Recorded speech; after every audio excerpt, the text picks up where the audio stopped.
This is class 26. We're going to talk about another fractal today. So last class we talked about the Koch snowflake. Today we're going to talk about Sierpinski's triangle, otherwise known as Sierpinski's gasket. So you start with any triangle. It doesn't necessarily have to be equilateral. And from that triangle, you remove its middle. Okay, so we define the middle of the triangle as taking the midpoint of each of the three sides, connecting them, and that middle triangle gets taken out. So you're left with just three triangles, three shaded triangles. And then you do it again. So from step 1, you take the midpoint of each side, connect them, and remove the middles to get step 2. And then you do it again in each of the remaining shaded triangles, connect the midpoints of each side, and remove the middles. And you get step 3. After a few more steps, the triangles that we remove become so small that our eyes can no longer tell the difference between one step and the next. This is the Sierpinski gasket at step 7. And step 8 would appear not very different to us.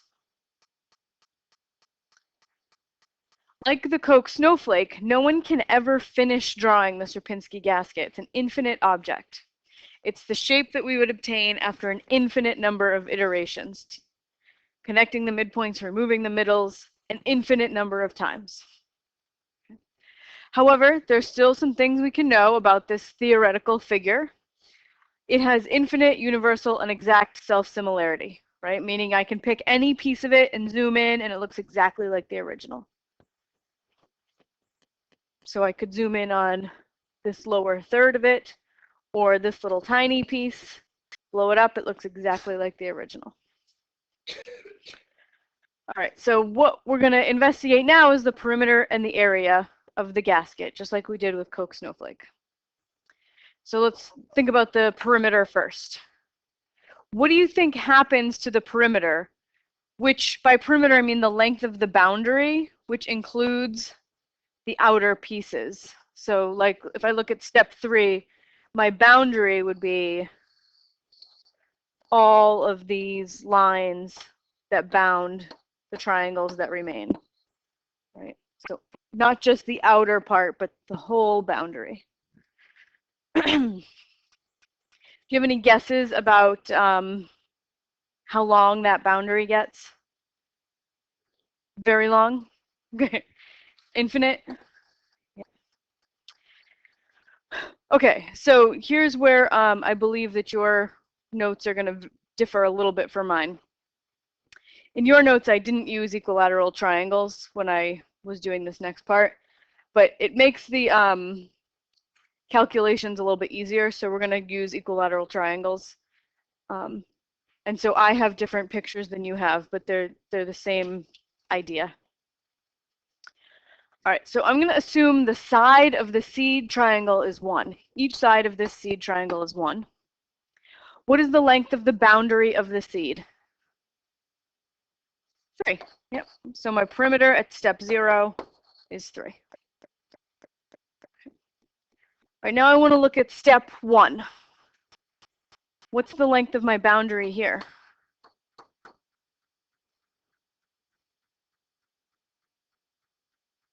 Say that again. 4.5. We have the original boundary, right? That always is going to stay, 3. Plus now I have this inner boundary. And the length of each side of this inner triangle is 1/2. Yeah, because this whole side is 1, which means that this would have to be 1/2. So 1.5, so P1 is 4.5. And actually, instead of writing 1.5, I'm going to write that as 3/2. All right, so now my next step, I have the boundary I had for my previous step, the outer plus this new inner triangle. I know that when I add those two together, I get 4.5, right? So P2 is 4.5 plus my new boundary lines, which is these 3 those three, and those three. So each of these little triangles, what's the length of one side? A quarter, good. And how many of those sides do I have?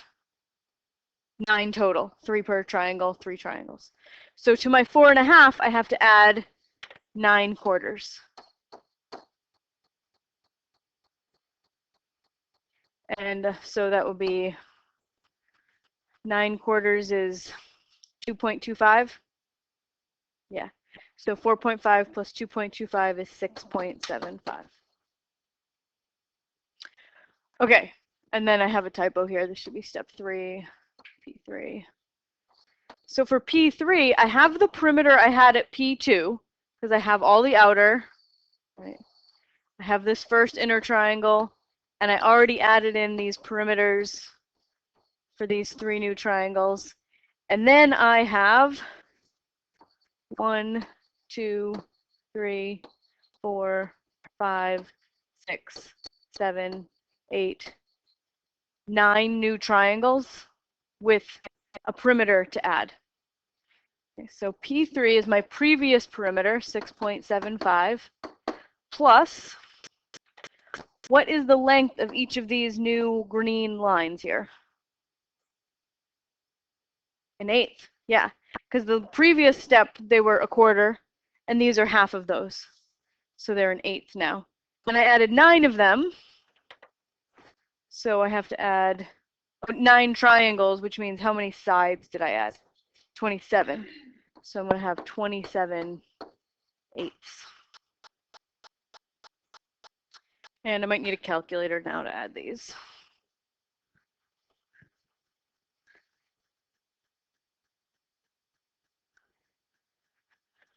Okay, 6.75 plus 27/8. 27/8 is 3 3/8, yeah. So that's 10.125. All right, good. So based on these answers for steps 1, 2, and 3, I want to write a formula, and I'm going to use just a recursive one. The explicit one is too ugly. For the length of the boundary at step n, right? So if it's recursive, P sub n is equal to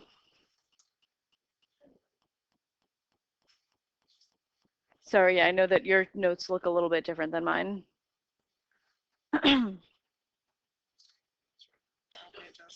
There's step 1, step 2, step 3.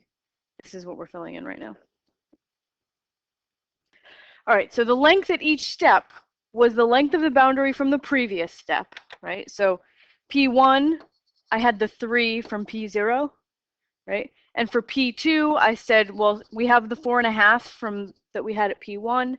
And for P3, we started with 6.75, and that came from P2. So the perimeter at any given step, we started by saying, well, the entire perimeter from the previous step still exists. So take P sub n minus 1, and then I add something to it. Now let's look at the numbers that I'm adding. 3/2, 9/4, 27/8. Do you see any pattern in those numbers that are being added? Multiplying times 3/2, yeah. So this is 3/2. This is 3/2 times 3/2. This is 3/2 times 3/2 times 3/2. So this is going to be P sub n minus 1 plus 3/2, and I'm multiplying by 3/2 over and over and over again, so I do it to the n.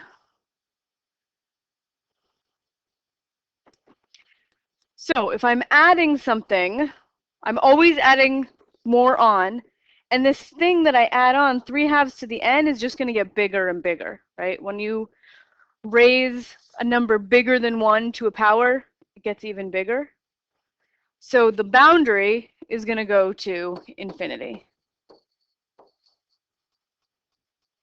So that was a good guess, right? The boundary of the Sierpinski gasket does just get longer and longer and longer with each step. So as we let the number of steps go to infinity, the boundary goes to infinity.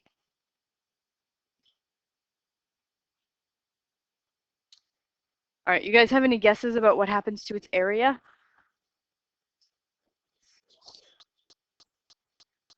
It shrinks down because I'm always throwing stuff away, right? Every step of creating this gasket, I'm taking a piece of what I had before and throwing it away. So it's going to be shrinking, right? The question is how much and to where. All right, so let's look at step 1 here. From the seed to step 1, what fraction of the area from the seed still remains after I throw the middle away? 3/4, yeah. I broke this into 4 equal triangles, and I threw one piece of it away. So that means that 3/4 of the original remains. And let's look at step 2. As I go from step 1 to step 2, what fraction of the area still remains? Say that again. Yeah, 9/12. Yeah. So you can say, well, this is my whole area, these 3 triangles, right? And then I broke each of those triangles into 4 equal pieces. And now in step 1, with the triangles that I just drew in, how many little triangles are in that picture? 12. 1, 2, 3, 4, 5, 6, 7, 8, 9, 10, 11, 12. And how many of them am I keeping when I go to the next step? 9 of them. Throwing 3 of them away, keeping 9. So what fraction remains is 9 out of 12, right? Which reduces to 3/4. All right, let's see what fraction remains as I go from step 2 to step 3. So here's step 2. I'm going to take each of those triangles. I have 9 orange shaded triangles here. I'm going to take each of those and break it into 4 equal pieces.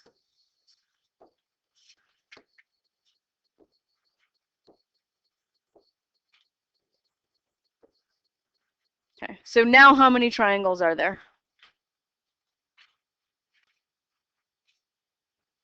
36. Yeah. Right? 1, 2, 3, 4, 5, 6, 7, 8, 9, 10, 11, 12, 13, 14, 15, 16, 17, 18, 19, 20, 21, 22, 23, 24, 25, 26, 27, 28, 29, 30, 31, 32, 33, 34, 35, 36 little triangles. And how many of them am I keeping?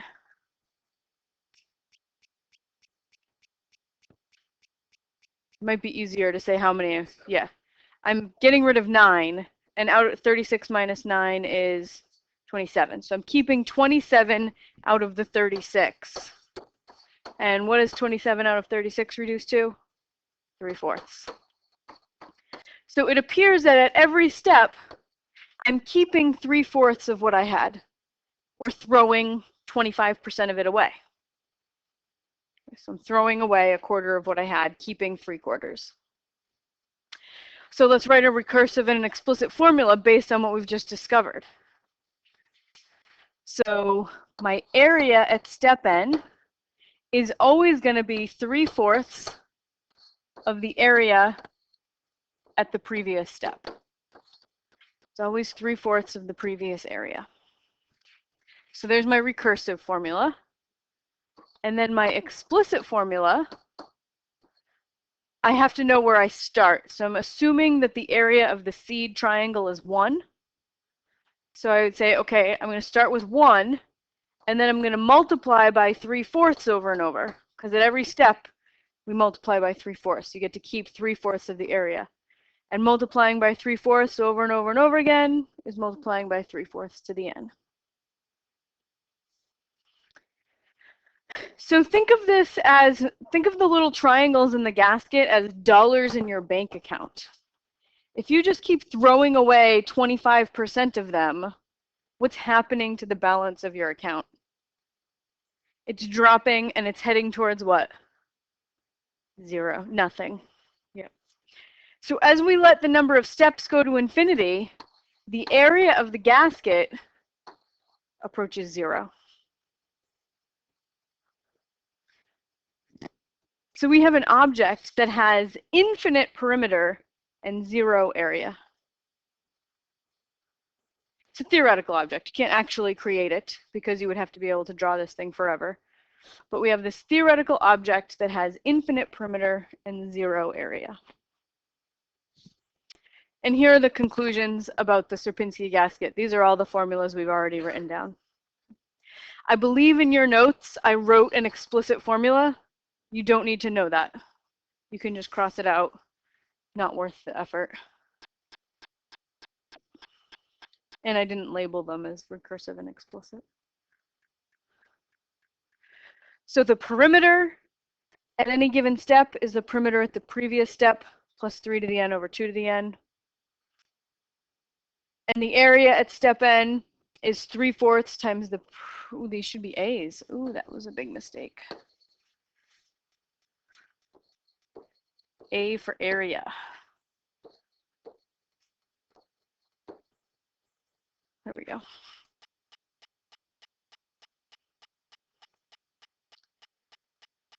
And then our last two conclusions, aside from the formulas, are that the perimeter is infinite and the area is 0 after infinitely many iterations.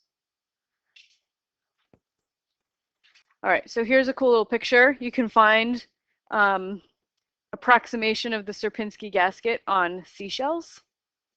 So we've got this triangle here, middle thrown away. It's just an approximation, but another application of fractals is our cell phone antenna. So a cell phone antenna has to have a very long boundary, right? The bigger your antenna, the better the reception you get. So it has to have a very large boundary, but take up very little area because it has to fit in your teeny little cell phones, right? So a fractal is perfect. It has a really long area, like the gasket. It has a really long boundary, but very small area. We know that the area goes to 0 as the number of iterations goes to infinity, and the boundary just gets longer and longer and longer. So it's perfect for making an antenna. And fractal antenna, based on this concept, are used in cell phones, wireless modems, and GPS receivers. And here's a couple pictures. This one looks like the Coke snowflake, right? And this one looks like the Sierpinski gasket.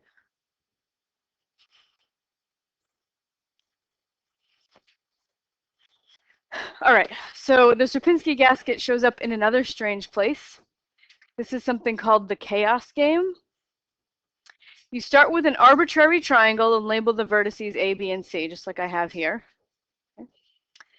And choose any point in or on or near your triangle. So pick any random point, put it right here. And then we roll a dice. A roll of 1 or 2 is going to correspond to vertex A, 3 or 4 to vertex B, and 5 or 6 to vertex C.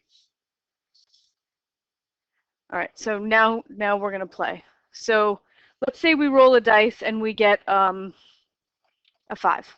Okay, so 5 corresponds to vertex C. So I have this point that I started with, and I rolled a 5. So I'm going to look at the line that connects the point I drew to vertex C, and imagine a line connecting those two, and then put a new point on the midpoint of that line, halfway between your current point and the vertex that your dice told you to go towards. Okay, so this was point 1. This is my new point. Okay. Then I roll the dice again, and let's say this time I get a 2. All right. So that means I'm going to put a point halfway between my previous location and vertex A, because 2 corresponds to vertex A. So imagine a line segment connecting P2 and A and put a point halfway there. That's my new location. Okay, then I roll the dice again, and this time say I roll a 3. So I go half the distance from my current location to vertex B, and I'd get a new point like right here. So you can see this game would kind of take a long time to play to get any sort of to get a lot of dots in here, right? So we're going to have a computer play it really fast. Well, okay. So that's one place we see the gasket is in the chaos game. As you keep playing this game longer and longer and longer, this picture will start to look like a colored in version of the Sierpinski gasket. Here's another strange place that we see Sierpinski's triangle. First, you have to take a little detour. This is a triangle called Pascal's triangle. Pascal's a famous mathematician. Anybody see any patterns in this triangle?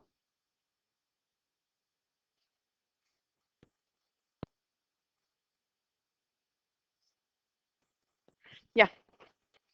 Yeah, so each number is the sum of the two above it, right?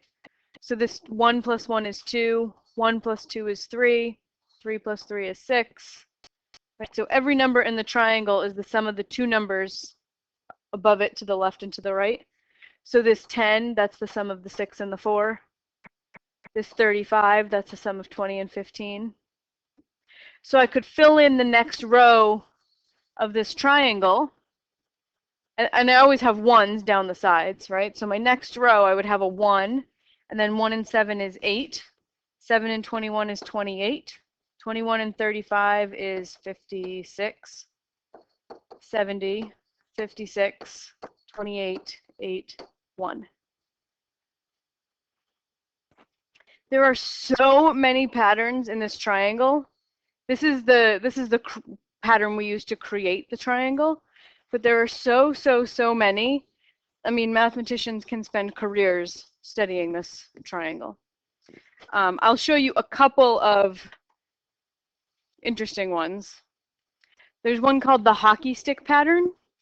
If you start on any edge and draw a hockey stick or a sock, if you add up the numbers in the stick, you get the number in the toe. Right? So 1 and 3 is 4, plus 6 is 10, plus 10 is 20, plus 15 is 35. So you can pick any hockey stick as long as you start on an edge. Oops, didn't mean to erase those.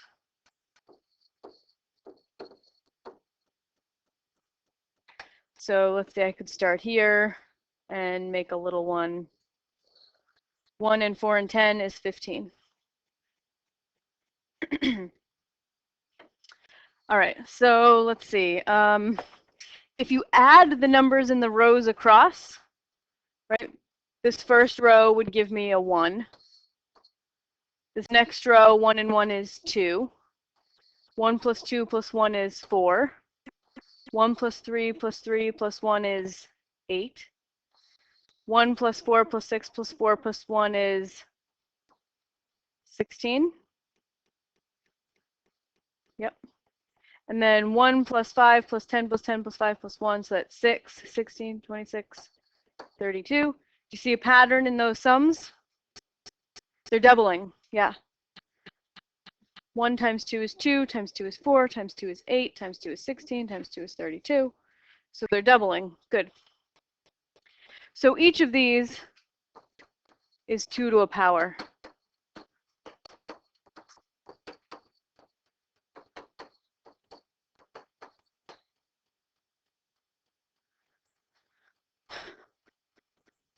Another interesting one is if you were to read the numbers in the rows as numbers, right? So we would have 1, 11, 121, 1,331, 14,641. Anybody recognize those numbers? Maybe 121 might pop out at you. Yeah, it's 11 squared. Yeah, 121 is 11 squared. So these are powers of 11. So we can just double check here. 11 squared is 121. We should check, is 11 cubed 1331? Yep. 11 to the 4th. Yeah, that's 14,641. So you have powers of 11. So this is 11 to the 0, 11 to the 1st, 11 squared, 11 cubed. 11 to the 4th.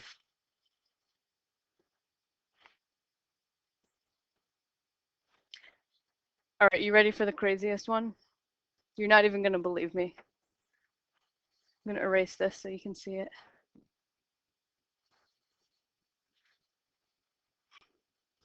All right, I'm going to draw some lines in diagonals through the Pascal's triangle, and you're going to add up all the numbers that my line passes through. So I'm going to start here.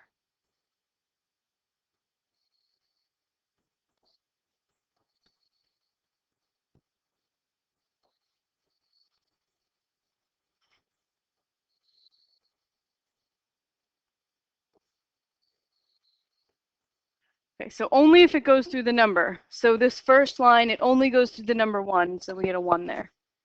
And then the next line, it only goes through the number 1, we get a 1 there. The next line, it goes through a 1 and a 1, so we get a 2. The next one goes through 1 and 2, so we get, and we go 1, 3, 1, which is 5. 1 and 4 is 5, and 3 is 8. Let's do one more. I hear a lot of people conjecturing this is Fibonacci. 1 and 5 is 6, and 6 is 12, and 1 is 13. This is the list of Fibonacci numbers. I know. Looking for patterns in this triangle, yeah. Yeah. This was a hobby for people, you know, like before TV.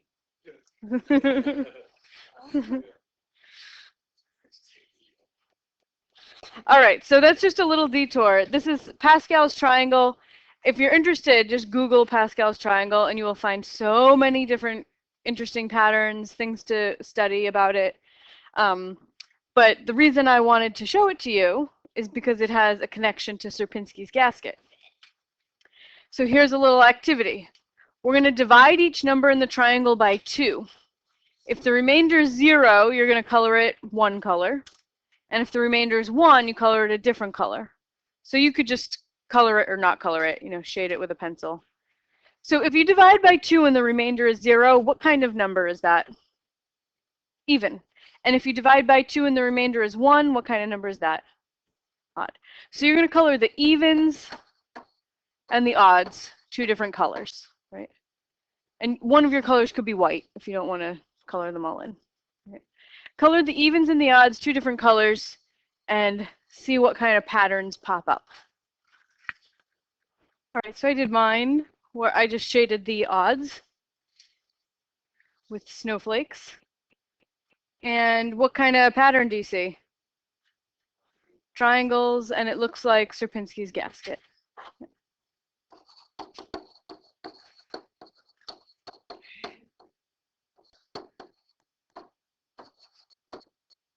Sierpinski's triangle.